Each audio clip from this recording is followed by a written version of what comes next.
Dun, dun. Hello, conscious breathers and infinite beings alike. Today we are going to have organics 5D on.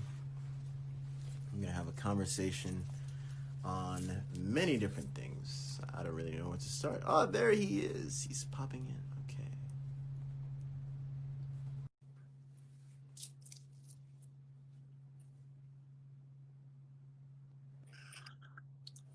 Brother, Good day. Happy Monday. happy Monday. Beautiful Monday. Yes, super beautiful Monday. How you doing today? Yeah, I'm feeling great, man. Just really activated after this weekend and activated after like the 11/11 portal we had. Um, it's feeling super elevated, feeling a lot of love, feeling community, um, feeling bliss. Like in yoga, we call it ananda, just feeling that bliss, that ananda of life. So we were talking about when we met yesterday at the dance and that powerful activation where everyone was moving the energy, moving back and forth. Where do you want to begin? Where do you want to start off? Yeah, first and foremost, just checking in with you, man. How you feeling? Good or what? I know we were together yesterday, but yeah, how do you feel after that? I was super elevated. I just want to hear from you yourself. I had a lot of energy afterwards, and I did some work, got some work done, and did some little bit of breath work afterwards, and absorbed more of the sun after doing that. So that was really electric, bringing all those elements in that one pocket outside and taking in more.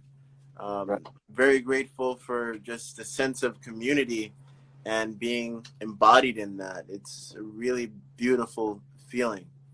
Yes, yes. I agree. You know, sometimes like I think a lot of us have been like spent a lot of time in solidarity this year, you know, kind of due to COVID. We've, you know, been alone at times, and it feels amazing to just gather with the tribe and just to really be around people that are super, like, they're just about it, you know. It's like where they're ready to go into meditation, they're ready to raise the vibration, they're ready to do the work. So it's just very beautiful to be around others that are like, we're ready to dive in head first, you know what I mean?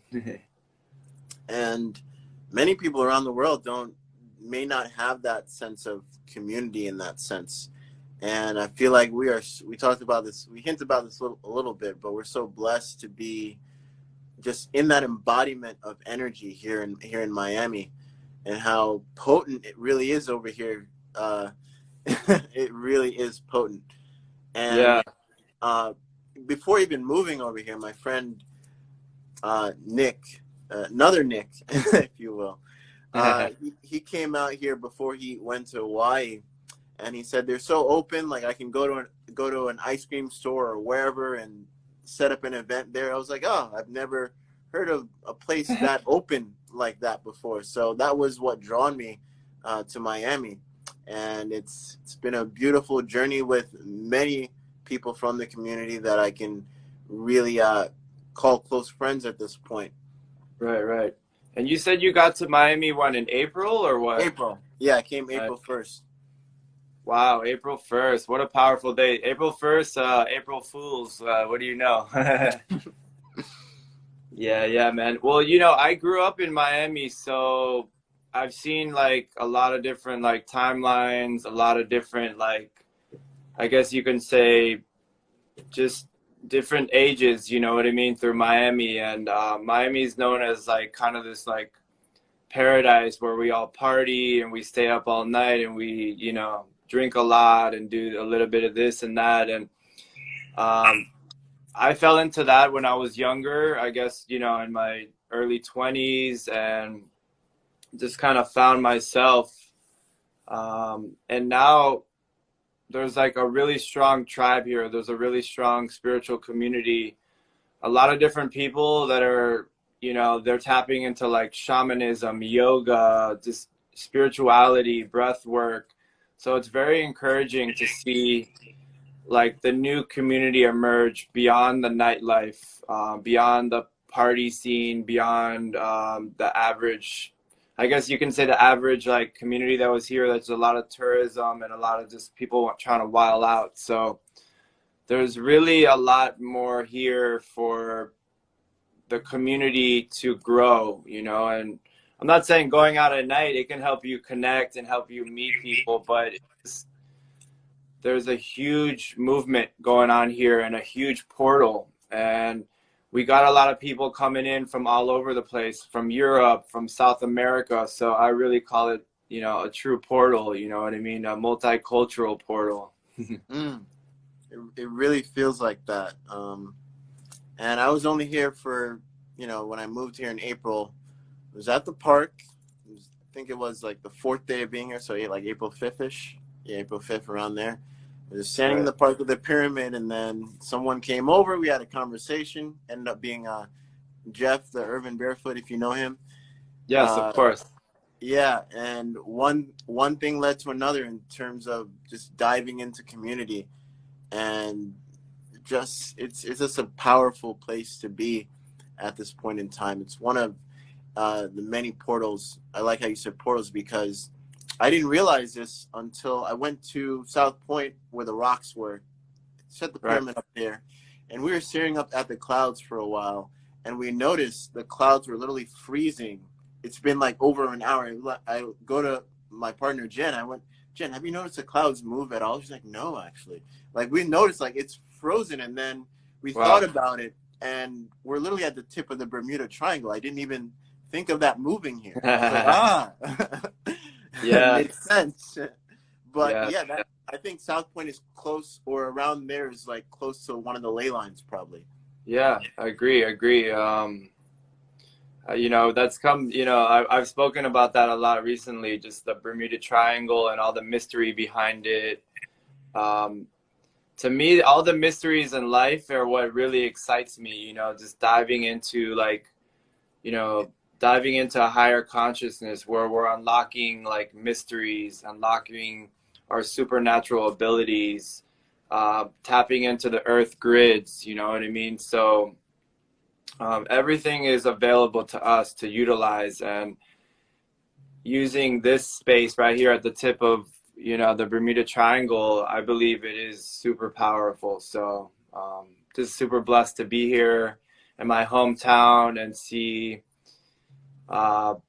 things just really elevating, you know, just elevating, just things changing, things moving, things shaking, in all different directions, just things getting shaken up. So 2020 is a huge year for things to be shaken up. So in whatever direction people are getting shaken up, we gotta, you know, I feel like that's what I was talking about yesterday. It's like when we truly understand who we are and our purpose, and we connect to our soul and our spirit, then we have no choice but to shake up, you know, reality, and help shake up other people's reality, and help them, you know, evolve, help others evolve. So just that's what's really been coming in for me, is just accept who you are, humbly accept your purpose, your soul's mission, and just activate fully. I get that a lot when I speak to people who have been here way long, and they said like it's never been like this in the past decade or so. So from hearing that from you, and just even more confirmation, it's a wonderful time to be here, especially with this whole pandemic thing. But it's a wonderful time to explore. It's a wonderful time to activate deep hidden gifts that we all share. You know, when you look at the rise in darkness, it's literally law of attraction. There's supposed to be a rise in light as well. It's just there. And when we tap into it and just accept more of it, the more we rise against the darkness, whatever that may be. Yeah, exactly. Within our own, you know, obviously we all have our light and our dark. We have our ego, we have our soul. So accepting fully who you are, and taking on the challenge to work through our shadows with love, with compassion, without judging ourselves, just to illuminate, you know, who we are. And a lot of us have lived through a lot of suffering, a lot of trauma. We lived through so many different experiences. And I remember yesterday we were talking about like, what are we going to talk about here on Instagram? It's like, how did we arrive to become who we are? Like, how did we find our true identity? For me, it was just like living through life, diving in head first. And we also spoke about Tantra, and a lot of people don't understand what Tantra is. So as a tantric, a lot of times people dive in head first, you know, the external world, because Right. as yogis, it's like we internalize everything. And like Yogananda said, that we don't realize the full truth until we realize it internally. A lot of people think it's the opposite. They think that truth is only realized through external experience. So both is extremely valuable, the external experience and the internal. So I'm not saying just to live externally or internally, but I used to live just externally, like diving in head first in so many experiences. And like, you know, that brought a lot of bliss, and then it brought a lot of suffering into my life. So that is Tantra, is like a lot of times just going in outwards and like saying, I'm creating something out of an experience. I'm creating consciousness. So I was conscious of like very little things until I had to, for me, the suffering is what really made me change, you know, like self-inflicted suffering, self-inflicted traumas and all those things really, I was fed up, you know. I would just had to figure out a way to transcend, you know what I mean? So that just like a lot of times we have to hit rock bottom, you know what I mean? A lot of times we have to be like, damn, we went down so low. But the best part about it is like, yo, don't judge yourself. Like a lot of times people are saying what's good and what's bad. That's a bad experience. That's a negative experience. This is a blissful experience. But when you really look at it from observation and you're like, this bad experience was a grand experience for me to evolve. You know what I'm saying? So now I look at it from that viewpoint. But when I was in the sauce, you know what I mean? Getting turned up in the soup, you know, I wasn't thinking of it that way because I was burning up in my own, you know, ignorance. So it took me to be in that soup and that sauce and get burnt up to really be like, all right, you know, how are we gonna evolve out of this and just not keep repeating these cycles, you know? And so that's where I arrived to be where I'm at today. And yoga's been my go-to technology, I guess you can say.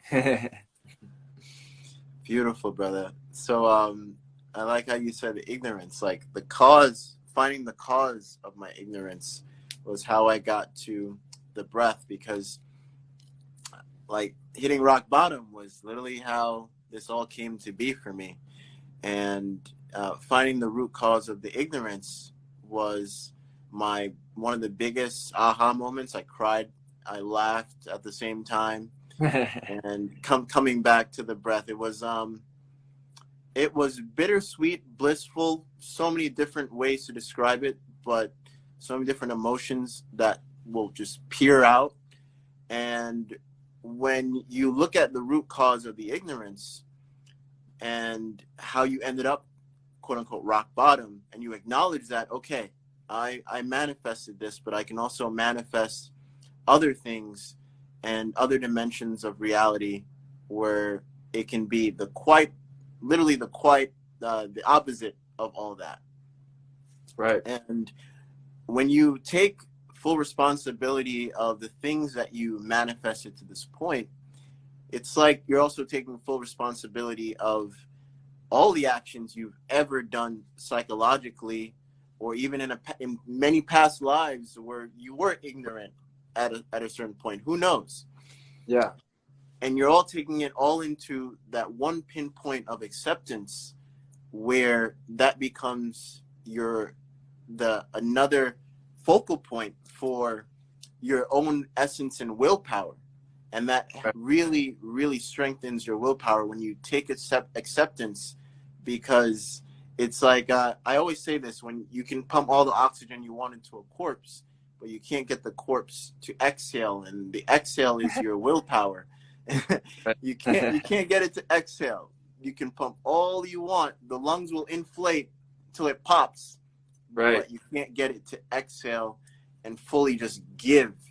And Right. the giving and redirecting where you want to give that energy to is Right. where you can find passion, where you can find forgiveness in yourself, because you're acknowledging that your willpower is infinite, and finding more love.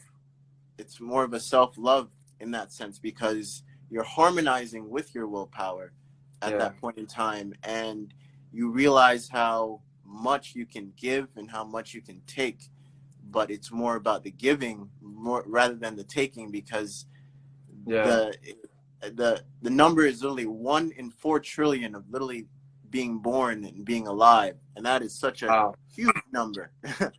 So Extremely we have huge. a lot to give to match what is giving us into giving this existence right here. Right. And when we match with that, we become and embody the co-creators that we are. There's not one cell in the body that works alone. It's a co-creation of cells to get the breath moving, to get different organs pumping and stuff of that nature.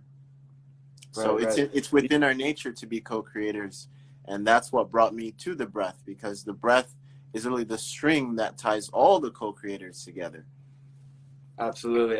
And I love what you said about like will, and from my understanding, it's like, how do you exercise like your divinity and your will? It's, in my eyes, it's like, what are you giving yourself? Discipline. For me, discipline is huge. And discipline in my eyes is like exercising your divinity.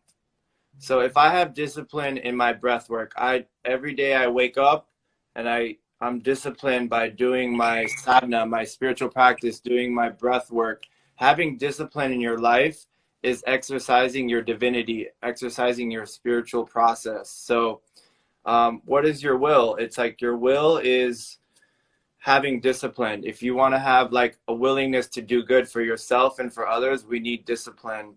And whatever it is, whatever it takes, is like, we must have discipline. A lot of people in all aspects of life that are successful, they have discipline doing this and that, where they're like, I got this program, I'm on it every single day, regardless. I have no excuses. I have whatever, I'm just doing it. If I gotta grind it out, I know it's good for me to have this discipline so I can elevate myself through breath, through whatever it is. You know what I'm saying? So that's what I always tell people, have that discipline, you know what I mean? Because I'm really free flowing, where I'm like, okay, let me just be in the moment and what I need to do. But then also I got to say in my journal, these are my goals for the week. This is what I got to do. I got to read. I got to do this every single day and have discipline. That way I can exercise my divinity, you know what I mean? And going into divinity, I always say what you do frequently is your frequency.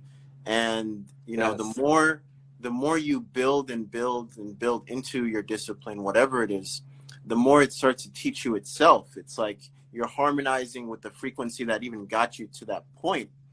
And they're like, the energy, it's an energy in itself, like its own entity. Like you look at the Hindus and see how there's so many different gods, right? There's so many different gods in that sense. And what's that alluding to is there's many different energies in the sense of co-creating the experience that we're experiencing.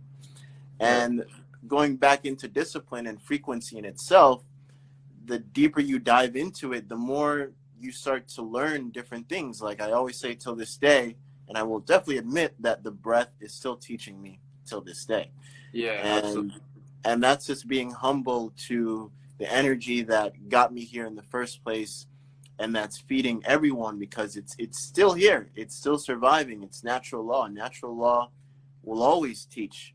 And we can literally look at natural law. Natural law is literally doing its thing frequently to produce a certain frequency to heal. When we ground on the earth, it's grounding. There's a reason. You can literally look at the Schumann resonance, how certain days it's just rising and rising and rising and rising and rising and rising.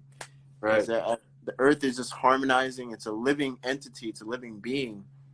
Right. And it's reacting to like all the humans, you know, and what are we doing? And like, yeah, like there's been a lot of like global meditations and like those days where we all decide to like come together and amplify it. The Schumann resonance is like,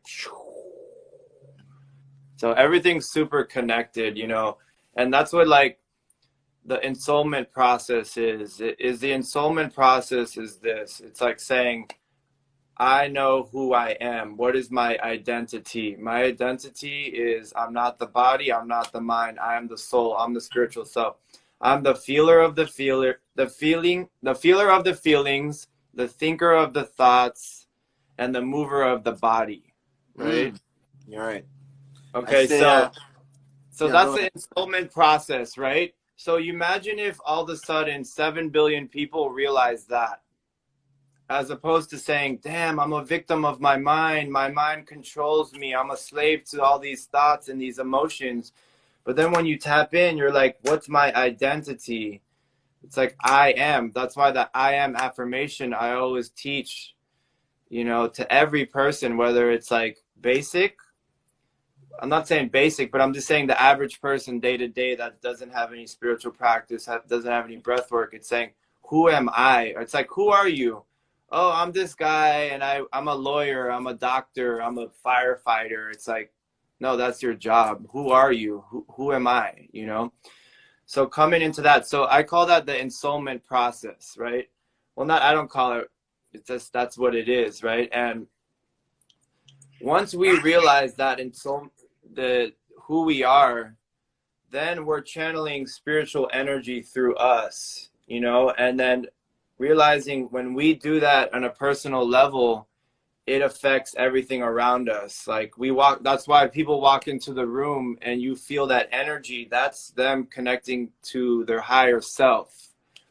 And if we have people doing that all day, every day, together or separately, regardless, we're all elevating this earth. We're elevating the Schumann resonance. We're elevating the vibration of earth in general. That's the ensoulment process. Everything pouring through us, we're the channel.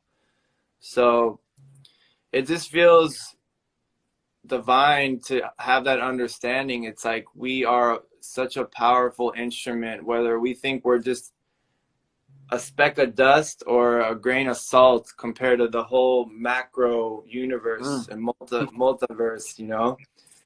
But we gotta connect to who we are, and that's my mission, is to help people connect to their identity, you know. And it's very important to honor the godlike essence we all have, and even people deep down in the spiritual journey will feel like, why are certain things happening to a light being like me, or why we have to go through this karmic cycle over and over and over and over and over again. But it's good to be reminded that this is bigger than you, in a sense. It is way bigger than you, and you're part of the bigger picture. Regardless, it may be bigger than you, but you're still part of that picture. That is right. The remembrance we all need to have. We're still part of this picture, no matter if it's bigger than us, but we're still part of the whole big picture. And just like I like to remind people that it takes 3 days for the exact exhale that you produce to go around the world, touch every living thing, to come right back to you. 3 days. It's been part of a tornado. It's been part of a volcano. It's been part of earthquakes. Wow. Like that same exact breath. Been going back to all the way to dust and thunderstorms, creating the clouds, producing the thunderstorms. You know, never downplay your godlike essence. I just really want to remind people of that, because that's something I'm seeing when I've been talking with some people. But I definitely want to remind people of their godlike essence, and you're part of the big picture. And Right. yeah, That's why I really resonate with yoga, because the philosophy is Atman equals Brahman, which what that means is Atman is like the realized self. That's your identity. And that's why I say I am, like I am the soul, the spiritual self. So that's Atman. When you realize we were created as a reflection of God. And that's why I feel like a lot of times, like people that don't understand, they're like, why does Hinduism, I'm not saying I'm Hindu, but it's just like a lot of people question me and they're like, why are there so many gods and goddesses in Hinduism? And it's weird, you know what I mean? As opposed to just being like Jesus or whoever, you know what I mean? Or Allah. It's because we're all gods and goddesses, like you said. So when you realize who you are, which is Atman, the spiritual self, you become Brahman, you become the ultimate, you become God, you know, in a sense. We are just a reflection of God. And everyone really needs to understand that. And we have infinite abilities. There's so many things that we can tap into, but people have a lot of, you know, where they're, people just, we people think we're limited, you know what I mean? Everyone's like, oh, we have limitations and all these things, but the soul has no limitations. Our right. spirit has no limitations, you know. Maybe the body has limitations, maybe the mind, but the soul has no limitations. There's no limitations at all. And you can look in Japan and Germany. They're literally proving there's a soul behind where the heart is. Literally, Yeah. that's literally where their soul. They can weigh the soul now, and just like I spoke about water being a technology yesterday. Right. When we spoke about that, like scientists are now like saying water is a technology. Okay, you know, now we're getting closer and closer to natural law, to the point where maybe many people are fearing about AI and all this, but I feel like AI will get to the point where AI wants to breathe like us. AI wants to feel the feelings that we feel. Right. To the point AI is going to explode by itself. Who knows? But Yeah. you know, AI is artificial intelligence. Oh boy, we're opening a can of worms with this AI over here. But I'm trying to say that we're the natural AI, if anything. You know, we can literally, yeah, we can stop what, even before getting into the human being. You look at the connection with mushrooms and the synergy that they have with the earth, and how they have fast connections via roots versus any other technology out there, actually. So that goes to show you natural AI or natural technology is already here in that sense, and we're part of that. And artificial intelligence will try to emulate it as much as possible, but I feel like you can only get so much until they're just going to realize, all right, we need to get back to the natural ways. Right. And then we start all over again with technology, if you want to go all over in that sense. Right. So we're connected through this device, right? We're connected through like an iPhone or whatever. Whatever phone you got, you know. So we're communicating without any wires or nothing plugging us in, right? Except this like field, right? We're tapping into the field. The electronics is helping us tap into the field, right? Electronics. But Sadhguru the other day said, so the occult practice is tapping into the field. It's like saying, I want to send a message to my homie across the globe in Bali. Right. But I don't got no phone 1,000 years ago. So the occult practice is tapping into the field and sending a signal through the field. That's our natural technology. That's our natural ability through the occult practice. But now we have these devices that help us tap into that field, but then we forget about we have the ability to be clairvoyant, to be psychic, to send messages to other people. Um, we're we're way beyond an iPhone, brother. Of We're course, way there's only beyond so many there's we're only way so beyond many the megapixels. Wi-Fi. We're way Exactly. beyond the 5G. You know what I'm saying? It's like Yeah. that's the occult practice. Is like, how do we tap into the field? You know what I'm saying? But a lot of technology is blinding us to that fact. You know what I mean?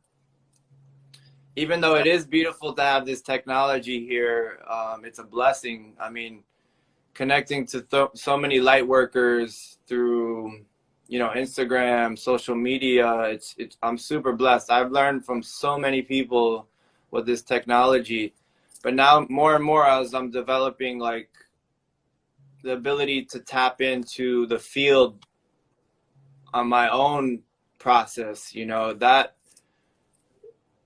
makes you raise an eyebrow. You're like, what are we really capable of, you know? Exactly. Going into like breath Yeah. itself is a technology.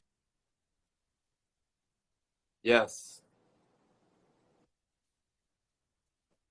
I was blessed to be in this space where there's monks that can communicate via vibration, and they get into a breathing practice, and then they would hum afterwards.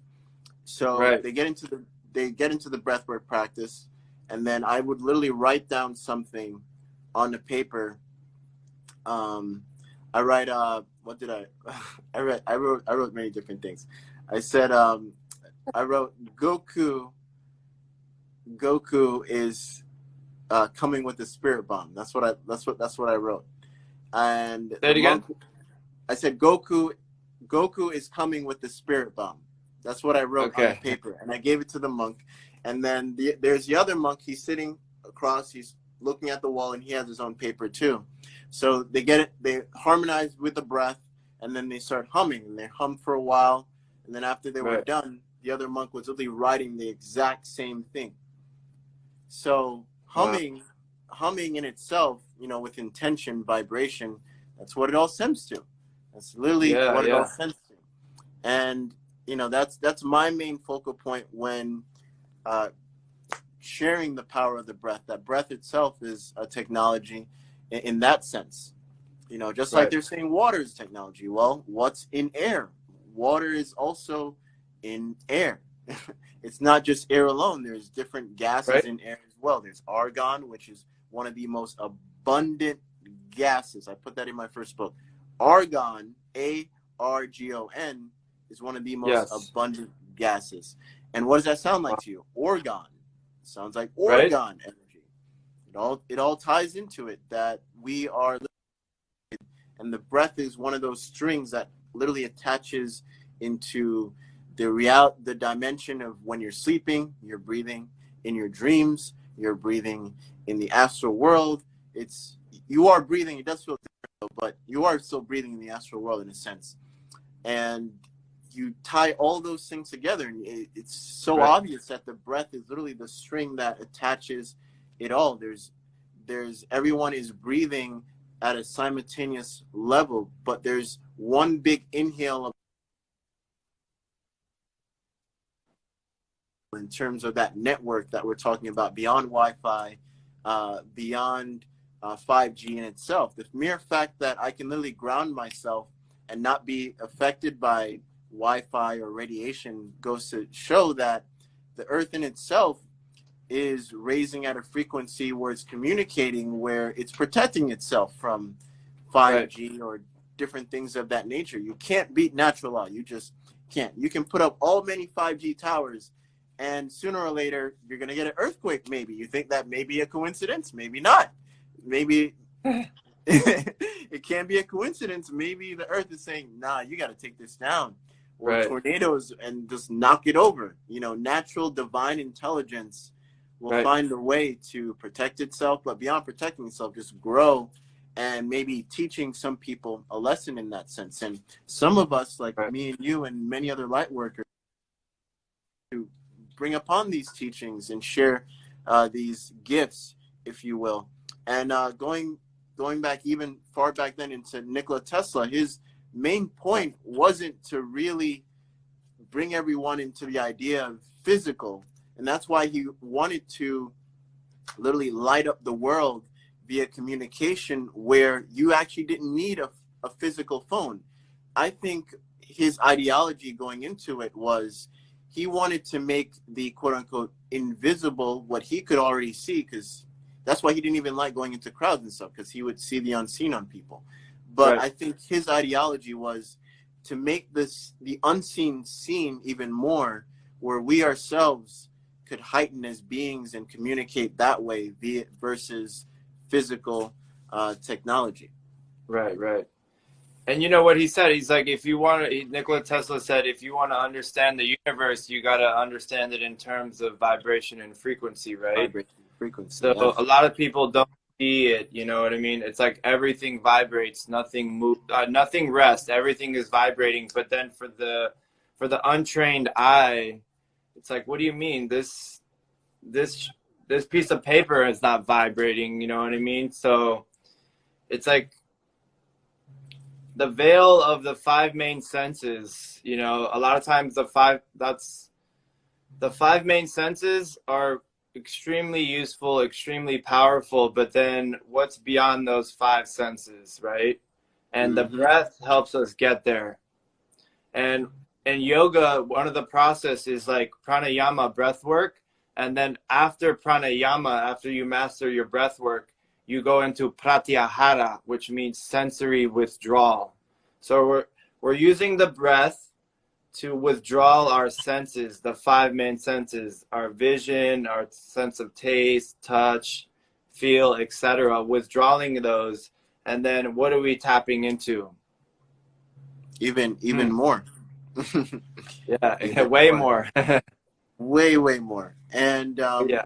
just like that's why the violet flame, when people do the violet flame meditations, it's so potent, because the just the color violet really truly is unseen by the naked eye. Right. Things in the denser world, not denser world, but in the 3D, if you will, people who Yeah. may perceive purple as purple is not truly purple. So it's like little hints of blue, little hints of that. But the Right. the spectrum, if you will, violet is one of the highest spectrums, and it really is unseen by the naked eye. And that's why Right. when you visualize it and you're literally giving awareness to it and building up a frequency of your own and attaching that frequency to what is already there.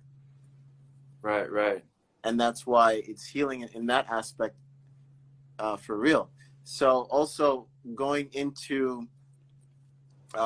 back to Nikola Tesla real quick, even Sure. he said it himself, like, beyond all my physical inventions, magnetism itself was the greatest understandings of my whole entire life. Magnetism itself. And we're all Right. magnetic in our own fields, in our own radiance, in our own beliefs. And that's what makes us us. And the passion that we radiate magnetizes like people like us together, and Oh yeah. many different experiences of that nature. Definitely. Definitely. I mean, these the laws of the universe. I mean, they're so clear cut when you look at like Hermes. You know what I mean? The seven laws of the universe, and we start understanding like as above, so below. The law of magnetism. The law. It's like all these things. It's like those are the most basic things we need to kind of connect to, because we tap into the universal laws, then we're able to bend the reality, bend the air, bend fire, bend this, bend that, where we're just tapping into all of our abilities through the laws of the universe that are put in place for us to create an amazing reality, even though there's 7 billion different realities on Earth. But it all comes down to awareness. In the end, it's all awareness and consciousness. And, breath is the key to consciousness. If you're Boom. not breathing, you're not conscious. Simple. Yeah. So what I really wanted to tap in with you is like, so lately there's been a lot of people sharing breath work on many levels, many levels of breath work. And, we got Wim Hof, and we got this yogi and this Kundalini person and that, and all these different people. And then also I see a lot of people trying to learn like psychedelic breath work and this breath work and that breath work. And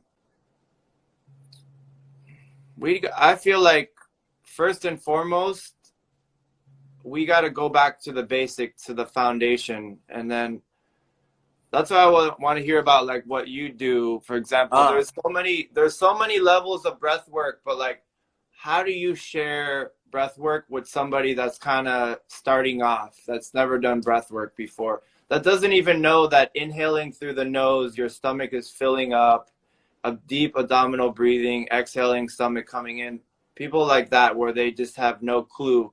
Where do we start? Where do we begin? Like, what's the foundation, in your eyes? Like, in my eyes, it is mental breath work that many don't even speak about, and that's the main consensus for alchemy breath work, is to utilize it in everyday life. You don't want to compartmentalize something that is infinite, right?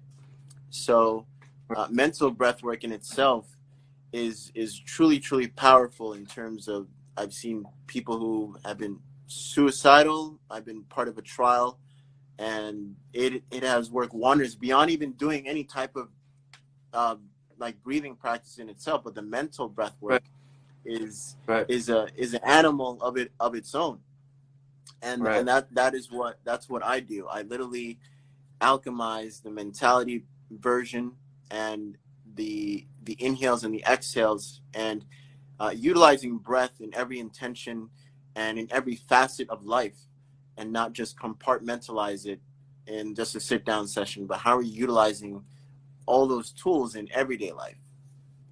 right. From like second to second, because breath is needed every second of the day, Exactly. day in and day out. So just being, I guess you said like mental breath work, like mentally saying, how am I breathing, checking in with So that. a Right, simple one, that what I really start off with, that someone who let's say they want to work a year with me, and they've never really done it before. So the simplest one that I work with is, all right, I want you to start right now. The whole entire day is saying in, out, in, out, in, right, out. Literally just harmonize physically with it, and exhaling it physically, and mentally saying it as well, right, going back and forth. And doing that alone is a psychedelic experience. If you can go the whole day doing that, to the point where I got to, you're also speaking about the other senses. The breath has brought me to the point where I can just constrict my heart. And it's not just a physical constriction of heart where I can stop my pulse by doing that. And it's awareness of other sensory parts in my body via breath. But it's also the sense of connecting the breath with uh, fear-based realities in that sense, and letting go of it, and going beyond that, to the point where breath in itself is a giving entity. It's a giving life force. So right, you want to harmonize with that as much as possible, versus just looking to get high off the breath, just looking to feel a different awareness of the breath. It's really important that you want to utilize breath to the highest potential of healing in that aspect. And right, the more intention you dive into that world, the more the breath can literally teach you, i.e., breath consciousness in itself, and how right. the breath literally connects to every living carbon-based being in the world. Yeah, definitely. Yeah, because like getting back to the foundation, that's a great foundation. And like you said, a lot of people are like, can we do DMT breath work? And it's like, hold up, people. You know what I mean? Like, Yeah, we'll get there one day, but let's just lay a beautiful foundation and like anchor that in. And like also another thing I wanted to talk about is like we can connect to such an elevated state through our breath work, and then we're allowing the channel to come through our crowns, you know, through the heart. And but a lot of times it's like, do we have a foundation underneath our Exactly. feet? And then, so if we're just tapping in through here, but then under our feet are cut off and we don't have our root, we're not grounded in something, then I feel like there's no harmony, you know? So I feel like just doing basic breath work is extremely, extremely powerful. Like we don't have to go for anything beyond that, you know? Exactly. You know, It's just, yeah, people go, ask me a lot during the breath work. They're like, "Oh, am I supposed to think of manifestation or things of that nature?" I was like, "No, just give in to the source essence that is, yeah, and it'll take you to many where you need to go in yeah, that aspect." The you know, um, breath work in itself is a classroom, and breath is a teacher. yes. Beautiful. I'm just a substitute teacher in that aspect. Wow. I'm just a guide.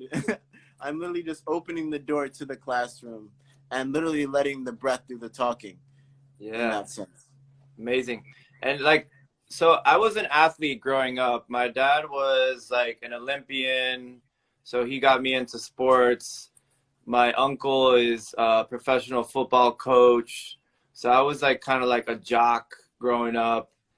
And it's interesting, we weren't like as athletes, we're just kind of breathing as our heart was beating faster and we were, you know, moving our bodies physically, but then it wasn't necessarily synced up with the breath. Hmm. So like applying that basic mental breathing to saying to just walking alone, which is a form of exercise, extremely powerful.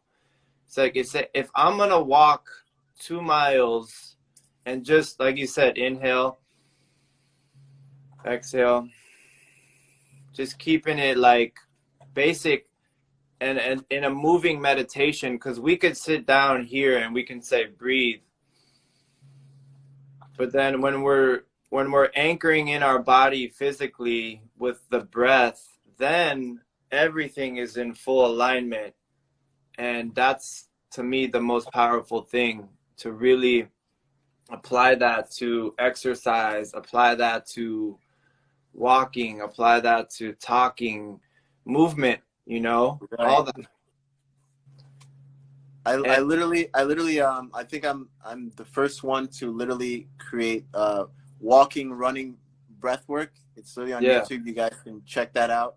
And I also created sleeping breath work where you're sleeping and you're literally hearing subliminal breath work within the music and the frequencies that you're also hearing. But going back into walking, you know, walking is a natural movement versus even just running beyond that. But walking in itself, you know, you can look at all the animals in the kingdom.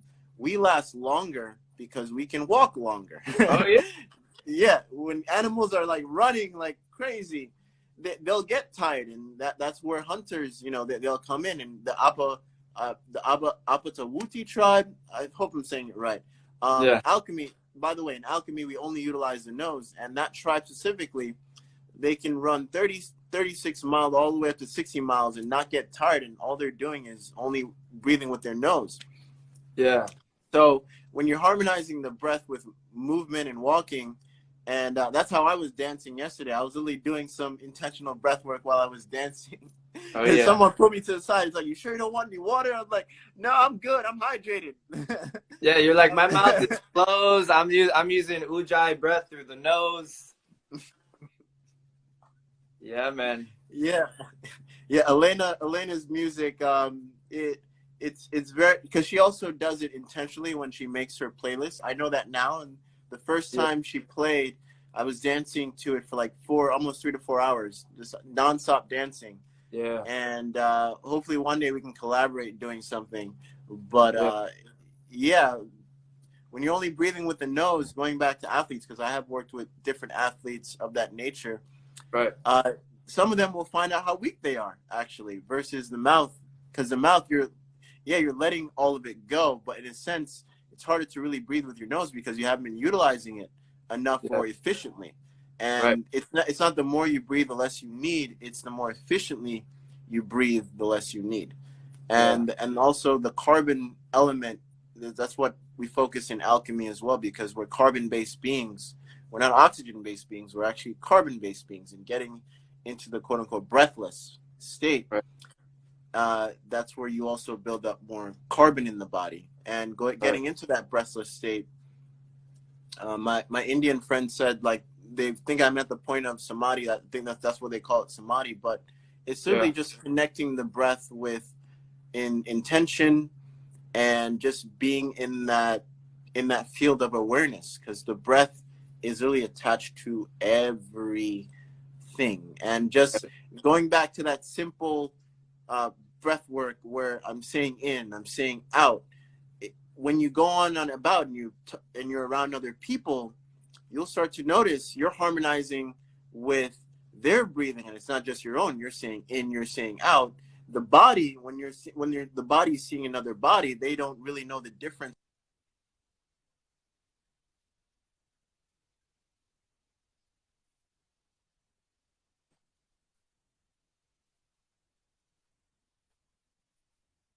I gave that up a long time ago, even though Friday the 13th.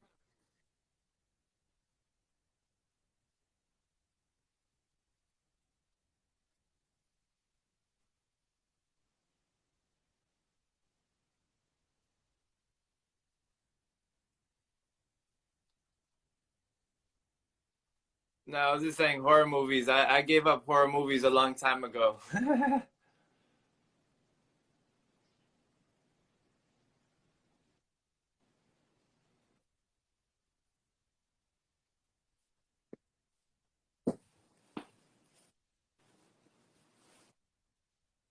Erratic, and you can tell how their energy is, and you harmonize with how they're speaking with the breath as you're breathing in and out, and then you slow it down, slow it down, slow it down, and you'd be surprised how they start to react, and then they start slowing down a little bit. They're talking a little Yeah. bit slower, and that was that goes to show you how powerful the breath is in terms of our subconscious and our psyche, because it literally connects to all forms of trauma that and stories that we tell ourselves, and the breath literally reveals the truth in that aspect. Yeah. Yeah. On top of, like, what it does to our vagus nerve, our sympathetic, parasympathetic, the nasal breathing is super important to help regulate those components of our anatomy and physiology. Um, we gotta, I feel like we have to, the nervous system right now is super stimulated. The way the world is, there's so much fear, so much anxiety, so much stress, so much just trouble in our mind, like of uncertainty for a lot of people. And just by regulating, the breath through the nose, we're taking care of, the parasympathetic and sympathetic nervous system. And that's extremely, extremely important. A lot of people, they want to hear they want to hear science behind it. They want to know exactly what it's doing to our body. So I always point to that, and just be like, hey, this is what breath work actually does from a scientific standpoint. Right. You Yeah. know what I mean? We're out there already. We're super psychedelic, and we understand, like, beyond what science and the rational mind can prove, right? Beyond logic, right? But a lot of Yeah. people just need grounding in, like, science, and that's why I love, like, spiritual scientists like Dr. Joe Dispenza and, like, people like that root in, like, it's really important to touch upon all those things so people Right. can So digest the it. nose is the only way to produce nitric oxide via inhale. Yeah. You can also produce nitric oxide going out in the sun, but not as much. Mm. But nitric oxide can only be utilized with the nose. And that's why, going back to what you were saying, bring the science and the spiritual together, that's why many of my clients say that's why they gravitate towards me in that Right. sense as well. But when you also split the head open, and you literally, going back into natural law, you can literally see how the sinuses is literally shaped like a conch shell and a spiral. Ah, And that doesn't happen with the mouth. So looking at natural law itself, you cut off the bark of a tree, you cut off, you see how a baby is born via womb, and that spiral is there, the Fibonacci sequence. It's certainly within all essence of life. And via nose, that's how royal the breath really is. It can only be produced in its highest state via nose. And now they're even doing trials of using nitric oxide to treat COVID in that aspect. And some people are also saying that COVID is also a psychological thing as well. Well, with the nose, if the nose can only be produce nitric oxide, it's also more connected with the brain. If anything, in terms of the nasal cavity, there's a small inner tube, and the more you open that inner tube, the more you can just literally just feel the air touch your pineal gland even more. And it's beyond simulation, because simulation in terms of breath work, it's either holding the breath, because we like to hold on to so many things in life. In alchemy, we don't hold the breath at all. Going back to the corpse, you can pump all the air you want into the corpse, but you can't get the corpse to exhale. And the exhale is truly the core essence of the internal will, if you will, of your psychology, your psychosis, and how you detach from many things that you try to tell your stories and lies to in terms of trauma. Yes. So another thing is, whenever you sneeze, when you're sneezing, what's happening? You feel a squeeze on your pelvic floor. That squeeze, and you're letting out via nose or mouth.